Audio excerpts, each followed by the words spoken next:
bahasa Inggrisnya apa? Hell. One and only gitu. The only one and only one gitu kan. Benar ya.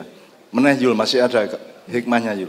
Buta mata menganugerahi penglihatan. Nah, itu kan apa tadi? Paradok tadi sih. Mi godok ngono ya. Apa? Dialektika bersifat paradok. Jadi itu prinsip semua makhluk Allah kan diciptakan dengan dialektika yang saling berkebalikan. Iya. Paradoksal. Gitu. Paradoksal, ya. Dialektika paradoksal. Kita mengenal siang karena Allah menciptakan konsep malam. Kita mengenal malam karena Allah menciptakan kon gak iso roh cahaya nek gak ono kegelapan. Nggih. Kon gak iso roh kegelapan nek gak ono cahaya. Kon gak iso roh wedok nek gak ono lanang. Lak ngono sik. Nek wedok kabeh lanange gak ono kan jadi bukan ciptaan Allah gitu. Nah Allah dhewe enggak ada gender kan gitu kan. Ngono ya gitu. Terus ketika aku tahu terasa betapa tak tahu. Ya apa iku coba? Itu kan ilmu hikmah semua itu. Ketika aku tahu terasa betapa tak tahu. Itu kan sering kita omongkan bahwa puncak pengetahuan nanti kalau kamu sudah menyadari bahwa sangat banyak yang kamu tidak tahu.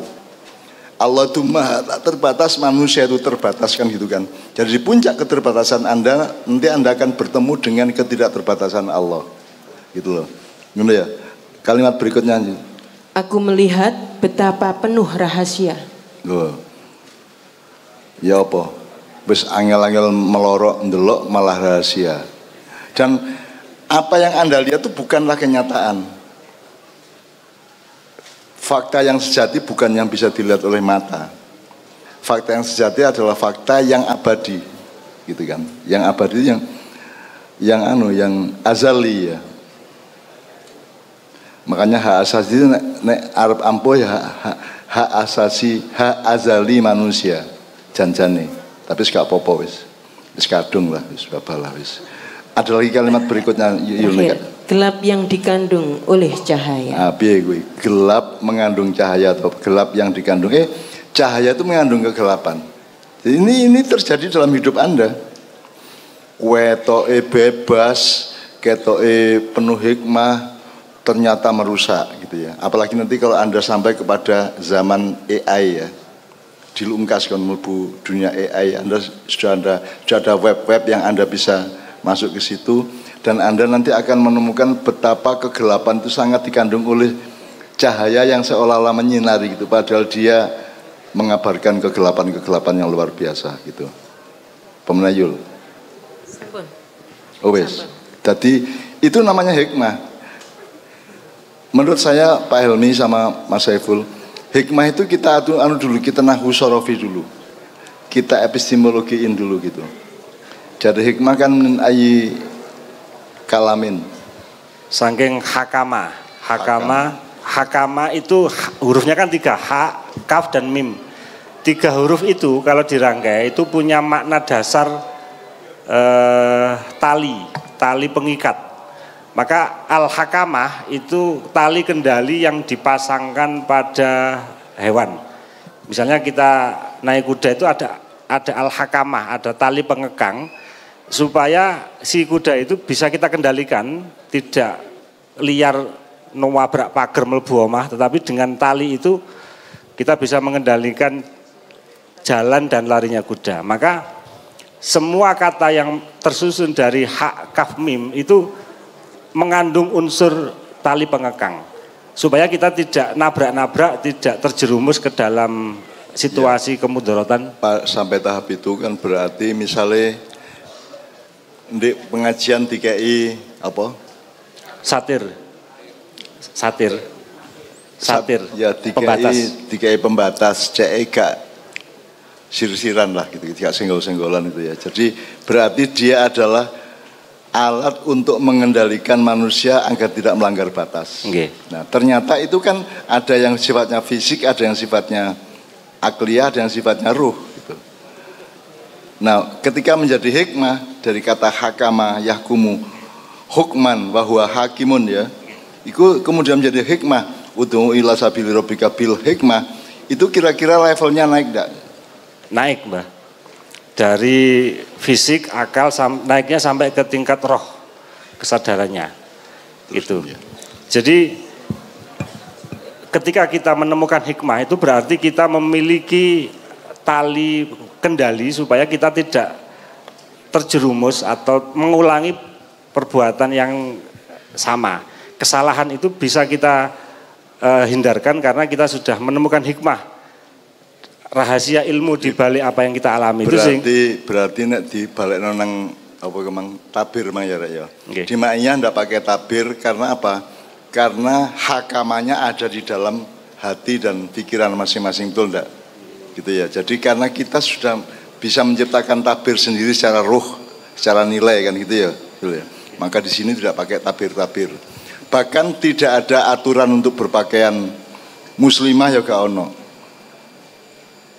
Ya anggar gak mudol lan. Mudol kok masalahnya itu aturan, masalah kok sakno kiwa tengenmu iku. Lirik gak iso konsentrasi karo-karuan ya. Gitu ya. Jadi semua itu sudah sangat jelas sebenarnya. Kapan batas diperlukan, kapan batas itu cukup disadari gitu kan. Kapan, jadi tergantung levelnya 3 itu ya. Oke.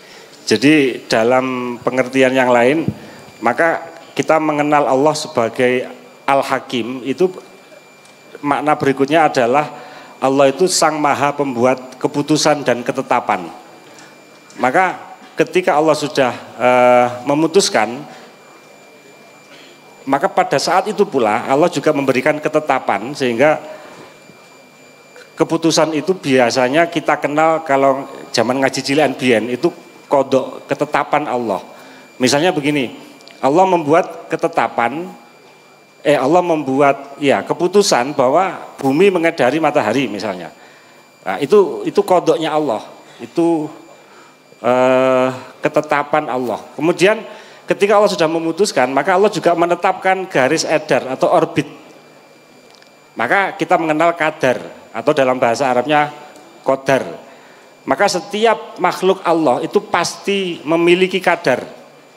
Nah, dengan kadar itu sesungguhnya Allah juga sangat presisi ketika membuat keputusan dan juga sangat presisi ketika membuat keputusan. Maka dawuh Mbah Nun beberapa waktu lalu Al-Hakim kemudian diadaptasi dan diadopsi menjadi hakim, itu orang yang membijaksanai perkara, realitas yang ada di depannya dengan sangat akurat, dengan sangat presisi. Itu berguru juga kepada Allah. Jadi hakim itu juga gampangannya muridnya Gusti Allah dalam hal ya, hakim itu bukan orang yang menghukum. Meskipun praktek fisiknya menghukum ya. Tapi hakikatnya dia bukan menghukum tapi membijaksanai, menemukan keputusan yang bijaksana untuk suatu kasus kan gitu. Jadi Al-Hakim itu membijaksanai, orang yang membijaksanai gitu. Nah itu di dalam bahasa Indonesia dan tradisi hukum di Indonesia kan tidak dikenal itu.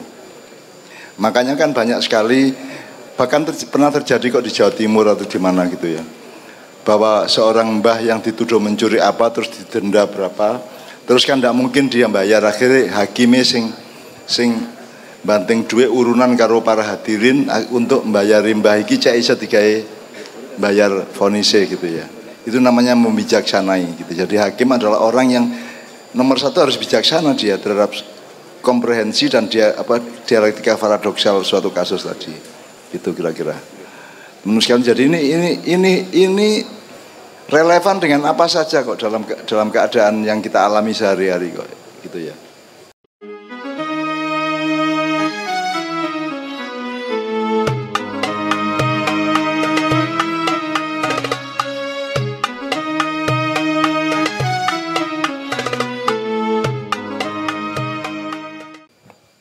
Oke, jadi hakim ini dalam konteks tadi yang sudah disampaikan Mbah Nun, kita berguru dan belajar kepada Allah bahwa ketetapan dan keputusan apapun itu harus kita buat sepresisi mungkin. Walaupun untuk takaran kita sebagai manusia itu sak presisi awake dhewe tetap relatif kan, karena masih ada cakrawala kemungkinan kepresisian berikutnya yang perlu juga kita capai.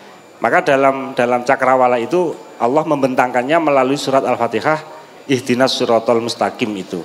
Nah, dari pengertian ketetapan dan keputusan itu, maka semua makhluk ciptaan Allah itu berada dalam tali kendali Allah. Karena semua diciptakan menurut kadar mereka masing-masing. Misalnya ini sering dicontohkan Mbak Nun, gak usah ado-ado misalnya rambut awak itu yo kadarnya juga berbeda-beda dan mereka patuh. Ono sing duwowo cara gak dicukur ya duwowo, ono sing pol sakmono iku alis misalnya, orang mungkin kok sampai duwowo ngene. Itu berarti Allah menciptakan kadar pada satu helai rambut yang ada di manusia. Itu qadar. Ketetapannya Allah memberi kita jenis-jenis rambut yang bermacam-macam. Itu semua makhluk Allah pasti punya kadar masing-masing dan mereka semua patuh. Maka dalam hal ini hikmah itu merupakan apa ya? Hukum-hukum yang berlaku pada semesta kemaklukan. Hukum-hukum yang berlaku pada selain Allah. Karena selain Allah kan pasti makhluk. Maka semua makhluk akan patuh pada hikmah, pada ketetapan dan keputusan yang sudah diberikan Allah kepada mereka. Kira-kira begitu. Nah, ilmu yang kita peroleh dan itu menjadi bagian dari hikmah, itu sebenarnya kan sudah ada. Sebagaimana Mbak Nun sampaikan, sinyal yang diturunkan Allah itu tidak pernah berhenti, terus. Cuman cara dhewe mau kaya goleki wong ilang. Bukan orangnya yang tidak ada, tetapi mata kita yang tidak bisa melihat. Receiver kita yang belum mampu menangkap. Ilmune wis ana, wonge wis ana. Lah, begitu kita tidak bisa melihat, maka kita menyatakan itu hilang. Sama dengan ilmu, dengan hikmah. Maka satu-satunya pemilik hikmah ya tidak ada lain kecuali Allah. Maka kalimatnya di Al-Qur'an itu kan wa may yu'tal hikmah wa may yu'tal hikmata, itu pakai fi'il mudhari yang dimajhulkan, yang cara di bahasa Indonesia iki barang siapa yang diberi hikmah. Jadi sing wae pangga Allah, kita berupaya menciptakan atmosfer pikiran, emosi, rohani supaya layak dan pantas untuk diberi hikmah oleh Allah. Dan di dalam hikmah itu ada kebaikan-kebaikan yang sangat banyak. Wa may yu'tal hikmata dan seterusnya itu juga menegaskan bahwa pemilik hikmah yang sejati itu hanya Allah. Oke, jadi jalan hikmah itu tadi Mas Haipul ana owerek sabil, sirot, torik, syari ya. Jadi kita pasti tidak tahu persis. Jadi artinya tidak ada manusia yang bisa tahu persis kontennya Allah memilih kok syari, kok torik atau torikoh atau sabil dan sirot ya. Kenapa tidak ihdinas sabilil mustaqim tapi ihdinas siratal mustaqim? Ya kita bisanya spekulasi, bisanya khusnudon kepada perkiraan maknanya. Jadi misalnya saya ingin wis berangkatnya teko dalan sing awakmu roh. Tadi kan nek syariat itu kan dari kata syari berarti kan dalan utama toh. Jalan raya kira-kira ngono. Nek torikot kan ada jalan khusus di pinggir atau di tengah syariat itu ada jalan khusus berarti jenenge apa rek? Jadi ada jalur Surabaya Solo terus ono sing cilik biasanya di pinggir iku apa rek? Lajur. Ada misalnya katakanlah syari itu jalur yang jelas dari Surabaya ke Solo. Nah, lajur itu mungkin ada jalan-jalan khusus, ada rute-rute khusus yang dijalani oleh kelompok-kelompok khusus, maka disebut torikot kan itu. Kalau sirot itu adalah menurut saya arah. Pokoknya arah Gusti Allah ndek kono rono aku gitu loh. Kalau sabil itu pemahaman umum terhadap segala macam jalan. Kira-kira ngono, tapi ojo terus berbohong. Menurut Cak Nun ngene sing bener ojo ngono ya. Dadi aku gorong karuan bener rek. Wong aku iki wis dikuyo-kuyo, wis disetan-setanno barang, wis didajal-dajalno barang, wis beribu-ribu orang sudah menunjukkan kemudaratan hidup saya. Aku rene iki kadang-kadang sakno awakmu ketularan aku kan kok. Aku iki koyo wong lara lepra, nek kon salaman karo aku kon tanganmu protol kapan kok. Jadi saya itu seperti pembawa wabah. Bahkan aku digambarkan seperti setan, seperti Dajjal, seperti iblis. Ya tak Kak? Ya, di medsos ya. Dan saya tidak menolak itu gitu loh. Api endi aku ngarani aku? Gak, aku ki malaikat. Apa? Iya rek aku ki iblis misalnya. Api endi? Lebih positif mana sikap itu? Jadi nek iblis tak pastikan saya bukan iblis saya. Karena iblis itu rasnya jin. Dia namanya Azazil, daftar dari malaikat, terus dia bergelar Kazinul Jannah, Imamul Malaika, Imamul Muluk gitu ya. Kemudian karena dia banggil kepada Allah, terus diibliskan oleh Allah. Jadi kemudian kita mengenal sebagai iblis. Jadi aku bukan, aku lah wong, aku menungso, jadi aku duk jin. Sing mungkin itu aku dajjal. Jadi kon hati-hati karo aku. Pak Saiful, moto bahasa Arab apa? Ainun. Nek moto loro. Ainani. Nah, dajjal iku moto loro atau siji? Setunggal. Jadi apa bahasa Arab? Ainun. Jelas ya? Wis jelas ya saiki ya. Nah aku dajjal jelas ya. Mulane nah dajjal itu salah satu pekerjaannya adalah menggambarkan kepada ilmu dan budaya manusia surga, menggambarkan surga sebagai neraka dan menggambarkan neraka sebagai surga. Jadi aku iki sadar jangan-jangan awakmu kapusan aku loh. Kon makiyahan sampai 10 tahun, 20 tahun ternyata sing diomong-omongno Cak Nun ternyata neraka gitu kan. Kok begitu kututut ndak akhirat lu kok ndek kene rek. Wah ngono ngono ya. Anjane dajal temen iki ngono ya, ngono ya. Dan aku njaluk sepuro karo awakmu nek anjen aku salah rek. Aku njaluk sepuro, tapi nek iblis duduk aku. Ya'juj Ma'juj ya duduk. Ma'juj itu adalah kaum di zaman Nabi Zulkarnain yang pekerjaannya adalah menghancurkan keberdayaan manusia dan membodohkan manusia. Sampai mereka menjadi kaumun la yafqahuna la yakaduna yafqahuna qaulan. Jadi ada kaum, ada bangsa yang sudah gak iso dijak omong. Salah paham muring-muring bully menista terus menghina-hina terus. Dia wis gak paham. La yakaduna yafqahuna qaulan itu yang ditemui oleh Nabi Zulkarnain. Nah, itu gara-gara kekuasaan Ya'juj Ma'juj kepada bangsa itu. Kemudian jaluk tolong terus ditulungi karo Nabi Zulkarnain nggawe tembok timah yang cair kemudian dipadatkan itu dan seterusnya. Nah, ada bangsa lain yang digoda Ya'juj Ma'juj itu malah njaluk di terusno kekuasaan Ya'juj Ma'juj itu. Gak njaluk Zulkarnain. Nek Zulkarnain kan ada dua Dzul itu pemilik korn itu apa?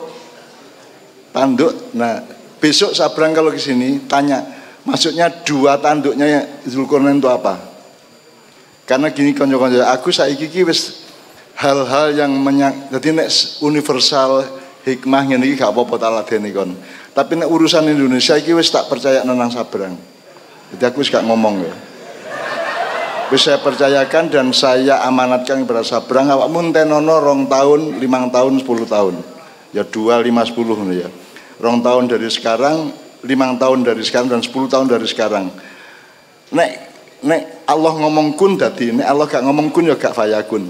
Jadi tentu ndak apa-apa, nek gak ya gak apa-apa monggo. Tapi pokoknya kalau orientasi faltandur nafsu makodamat kita ke depan itu ya 2, 5, 10 ditenono gitu ya. Wallahu a'lam tapi. Dan itu Sabrang jauh lebih menguasai dari saya. Nek aku kan isone mek ngapus-ngapusi awakmu soal hikmah-hikmah ngene iki gitu ya. Nek Sabrang persis dua koren itu dua tanduk itu satu apa dua apa itu Sabrang bisa menjelaskan sangat detail dan ilmiah dan akademis dengan penelitian dan dengan pengetahuan sejarah dan segala macam ilmu perang dari Cina sampai Yunani sampai Roma sampai segala macam Sabrang mengerti itu gitu ya. Mulane tak seranang Sabrang.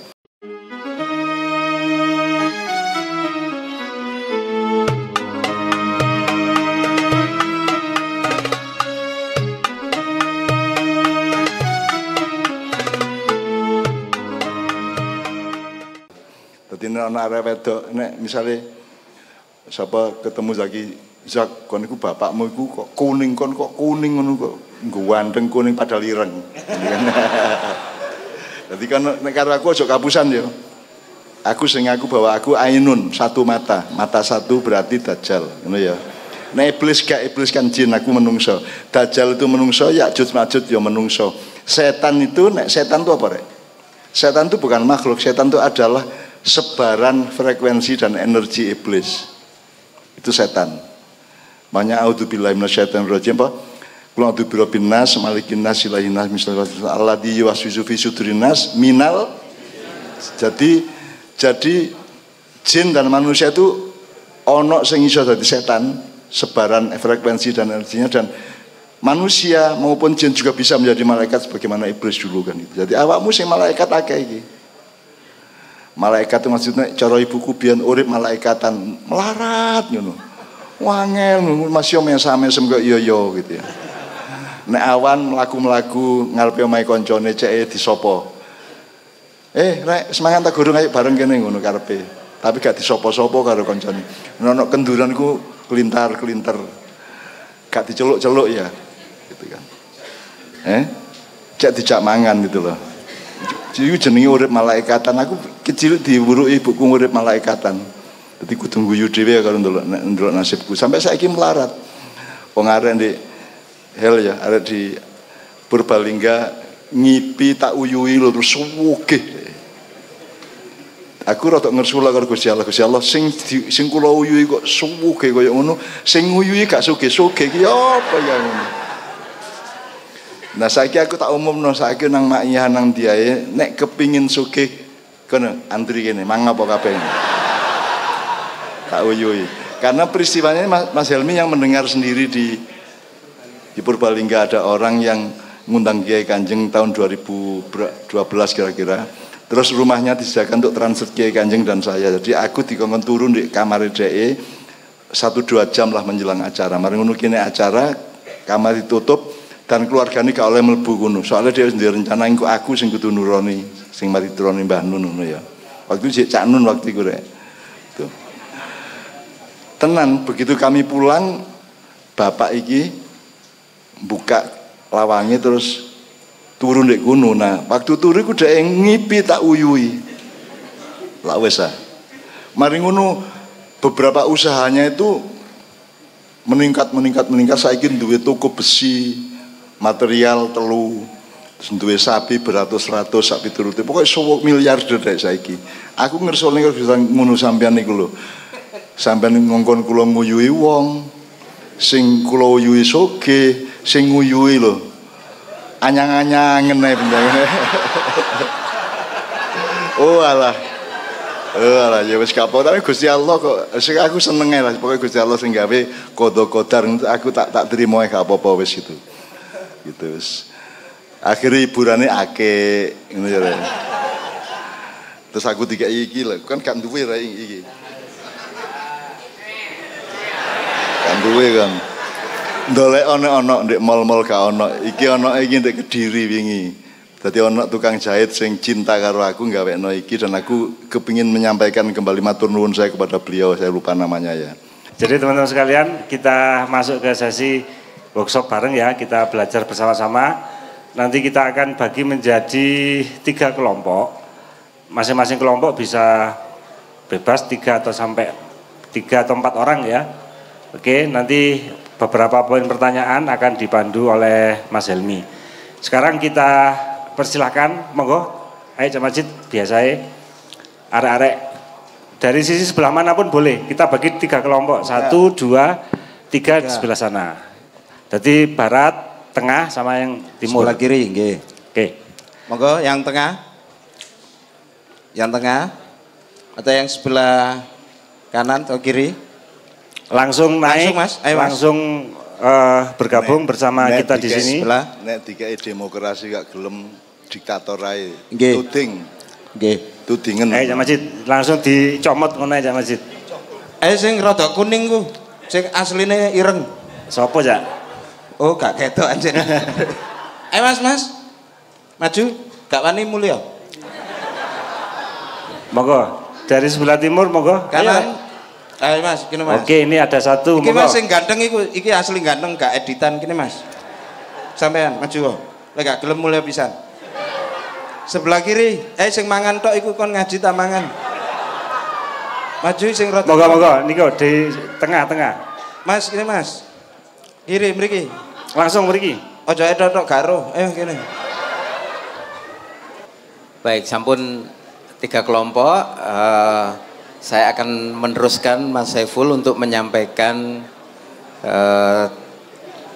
hal-hal yang teman-teman kita mohonkan untuk mendiskusikan dan nanti menyampaikan kepada kita semua sebagai bagian dari kita berdiskusi dan sinau bareng. Dan ini semuanya fokus dan berkaitan dengan tema kita, yaitu jagat hikmah ya. Jadi mohon dicatat setiap kelompok ada 3 pertanyaan untuk setiap kelompok. Monggo dicatat nggih. Enggak bawa handphone? Nah, bawa lah. Oke ya teman-teman, setiap kelompok sudah Mas sana sudah pegang handphone. Handphonenya ditinggal kok.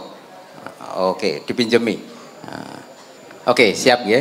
Yang pertama, yang teman-teman yang lain juga mencatat ya. Menurut teman-teman atau menurut Anda, sejauh yang teman-teman ketahui, bagaimana posisi antara ya, kebenaran, kebaikan, dan kebijaksanaan. Jadi ada 3 nilai tadi itu, bagaimana positioningnya, penataannya di antara nilai yang bernama kebenaran, kebaikan, dan kebijaksanaan. Oke. Jadi bagaimana posisi antara kebenaran, kebaikan, dan kebijaksanaan. Kemudian yang kedua, teman-teman tadi kita bareng-bareng sudah mendengarkan Mas Saiful menguraikan surat An-Nahl ayat 125 ya Mas Saiful. Ud'u ila sabili rabbika bil hikmah wal mau'izatil hasanah wajadilhum billati hiya ahsan al-ayah. Nah, kita berharap teman-teman setiap kelompok mentadaburi dan nanti mengemukakan tadaburnya. Ya, boleh jadi tadaburnya ada temuan-temuan yang berbeda dari yang tadi disampaikan Mas Saiful. Jadi yang nomor 2, teman-teman mentadaburi surat An-Nahl ayat 125. Kemudian yang ketiga, teman-teman semua sebagai jamaah ma'iyah di Padang Bulan dengan kurun waktu yang mungkin berbeda-beda, tetapi kita yakin teman-teman sudah mendapatkan pelajaran hikmah dari Padang Bulan. Nah, kita berharap teman-teman bisa memberikan apa itu menurut yang teman-teman peroleh pelajaran-pelajaran kebijaksanaan dari Padang Bulan. Sejauh yang teman-teman sudah mengikuti, mendapatkan, dan saya kira itu bisa banyak gitu ya. Oke, begitu. Silakan teman-teman mendiskusikan. Berapa lama waktu Mas Saiful biasanya? Ya maksimal 30 menit saya kira. Nanti cari tempat, mungkin di belakang ada ya, di belakang ada tempat. Silakan berdiskusi dengan enak dan dinikmati. Ini bukan ujian tesis maupun disertasi, tapi ini kita bergembira untuk mendapatkan hikmah, mendapatkan ilmu. Dan salah satu pintunya adalah dari teman-teman yang berpartisipasi dalam kelompok ini. Monggo, silakan Mas Saiful. Silakan teman-teman bisa bergeser mencari posisi yang penak. Nah, itu dipandu sama Cak Lutfi. Bisa lewat timur, mbak-mbak yang di tengah bisa geser cari tempat yang enak di belakang.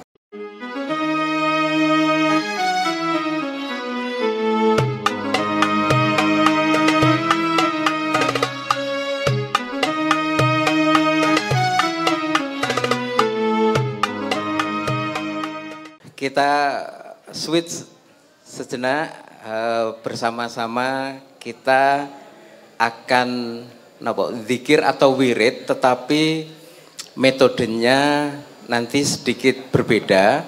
Nanti akan dipandu oleh Cak Lutfi. Bagaimana teman-teman semua nanti mengikuti dengan tujuan nanti teman-teman tuh hafal zikir yang akan nanti dibaca bersama.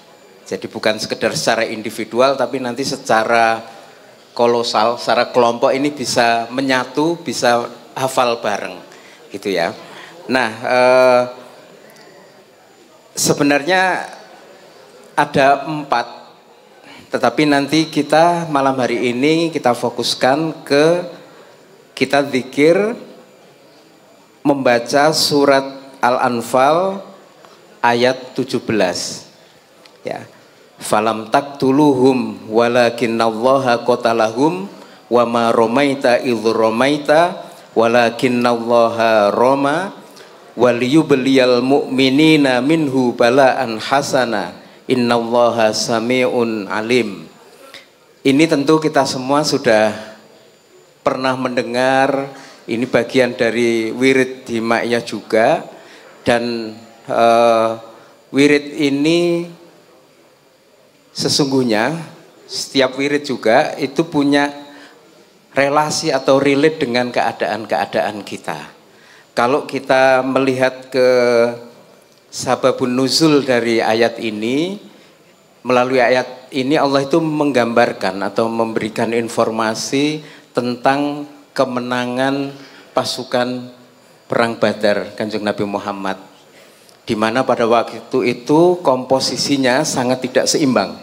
Jadi pasukan Badar hanya berjumlah 333 kalau nggak salah versus 1000-an.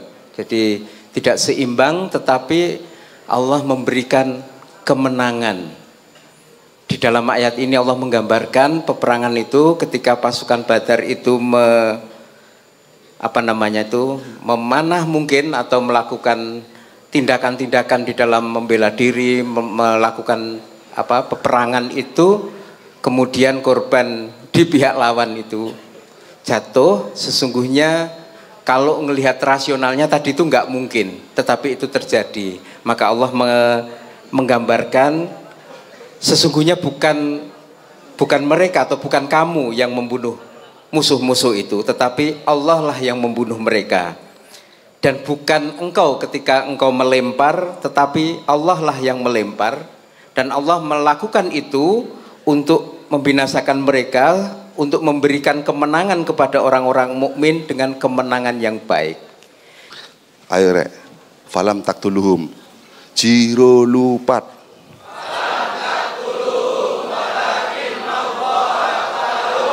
Kelompok B.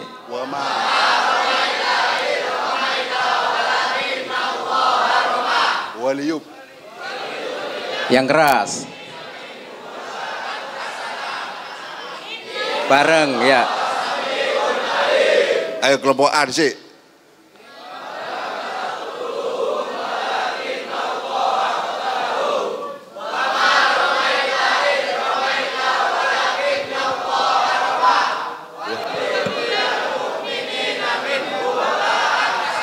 Bareng.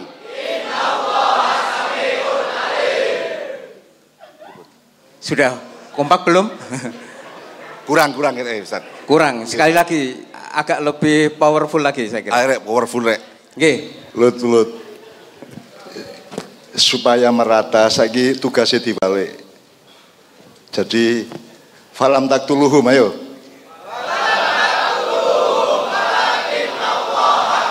Wama romaita. Wal yubliyanna mu'minin, ayo.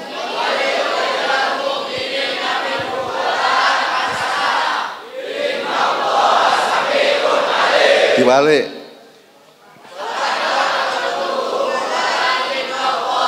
Lagi.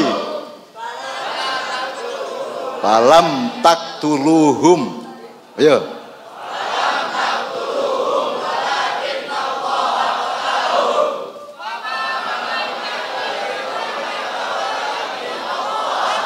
Wama romaita idh romaita walakinnallaha rama. Mana ayo? Wama waliyub.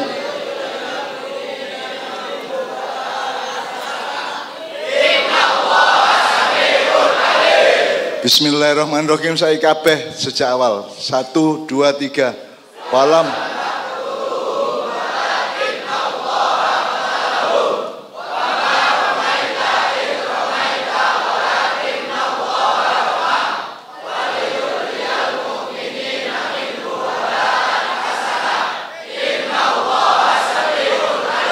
Sip, engko ndek omah ya.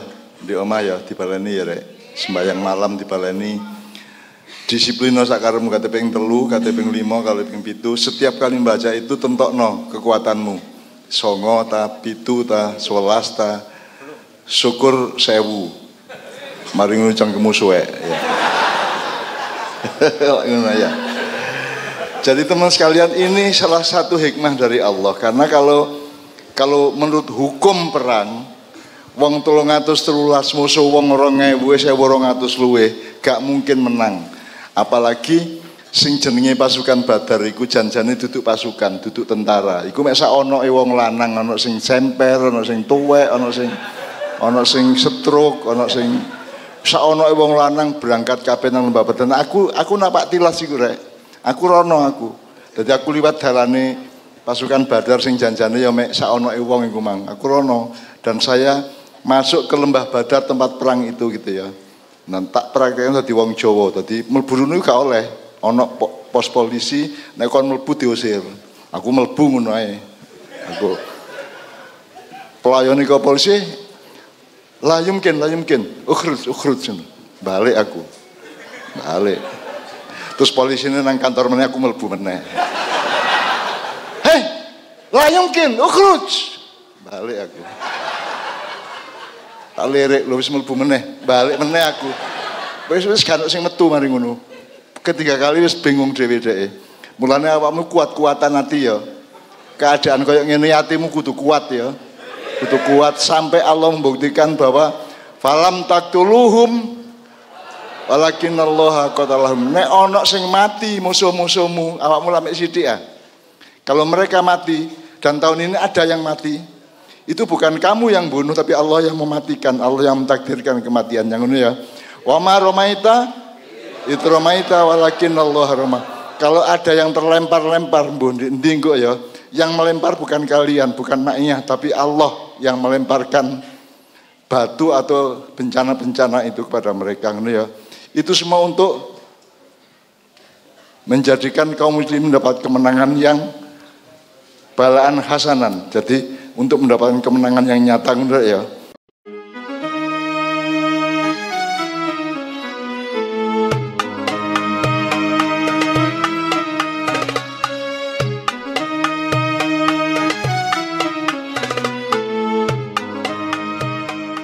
Jadi tak jaluk arek-arek sering wiritan iki ya. Di samping yang sehari-hari sing kemang subhanaka la ilma lana illa ma alam tanah. Itu langsung soalnya itu. Meskipun kabeh wiritan nek iso sadurunge mari Al-Fatihah, sholawat, terus awakmu kok landasi dengan ya Nabi ya Rasulullah.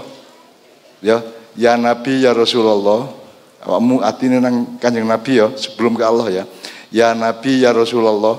Ayo. Isfa hajati ilallah. Ya Nabi ya Rasulullah. Isfa hajati ilallah. Sekali lagi. Ya Nabi.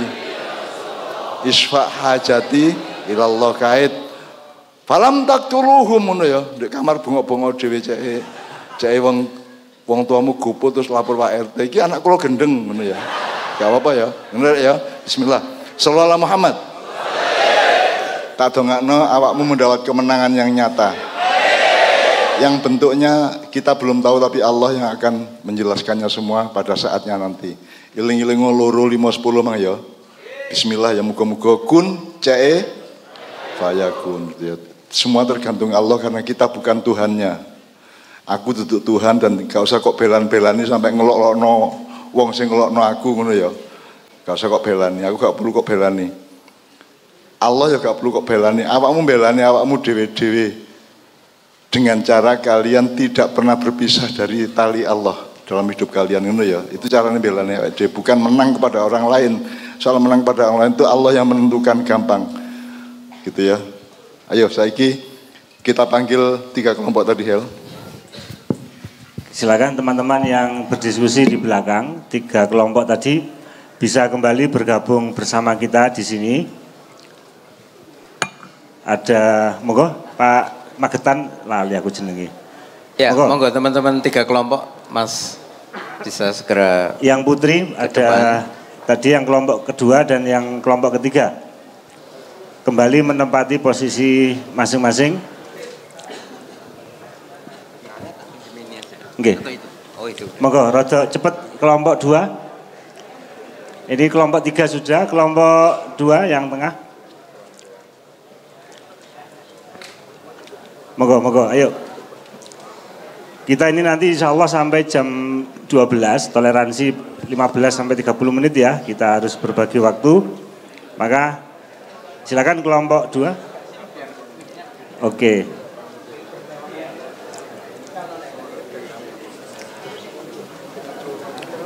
Monggo. Kelompok 3, ini kelompok 1, tengah 2, yang ini kelompok 3 ya. Oke, silakan berunding untuk menentukan salah satu juru bicara atau bebas saja, setiap orang boleh menyampaikan diskusi hasil kelompoknya masing-masing. Kelompok 1, sampun siap? Oke ya, kelompok 2 siap ya, kelompok 3. Oke, kita mulai dari kelompok 1 dulu.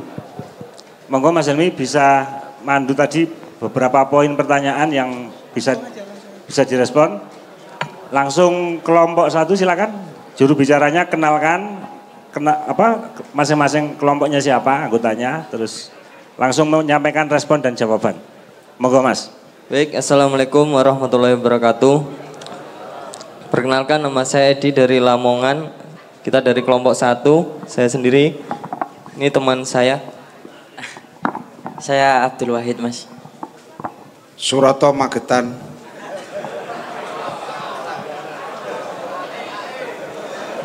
Jadi di sini kita akan bagi untuk jawabannya satu-satu. Untuk yang pertama, posisi dari kebaikan, kebenaran, dan kebijaksanaan. Kalau menurut saya itu adalah satu kesatuan.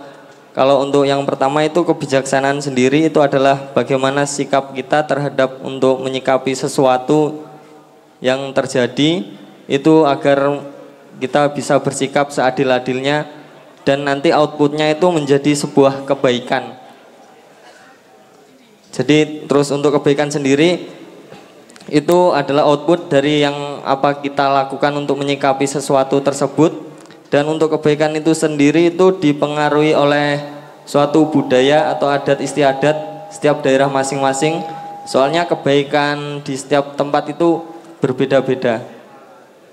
Jadi contoh kebaikan yang dilakukan beda setiap budayanya. Mungkin yang di Jawa, di Kalimantan atau di luar negeri itu juga beda setiap kebaikan yang terjadi kayak gitu. Terus untuk kebenaran sendiri, kebenaran sebenarnya hanya Allah yang memiliki hak prerogatif tentang kebenaran. Untuk manusia sendiri posisinya hanya mencari kebenaran dengan melakukan kebijaksanaan dan kebaikan itu sendiri. Mungkin itu saja yang dapat saya sampaikan. Untuk pertanyaan selanjutnya kepada teman saya. Terima kasih. Bismillahirrahmanirrahim. Alhamdulillahirrabbilalamin. Allahumma sholli ala Muhammad. Ya, saya akan menjawab untuk merespon pertanyaan yang nomor 2 tadi mengenai mentadaburi An-Nahl 125, yang mana dalam ayat tersebut mengandung arti serulah manusia kepada jalan Tuhanmu dengan hikmah dan pelajaran yang baik dan bantahlah dengan cara yang baik. Sesungguhnya Tuhanmu, Dialah yang lebih mengetahui tentang siapa yang tersesat dari jalannya, dan Dialah yang lebih mengetahui orang-orang yang mendapatkan petunjuk.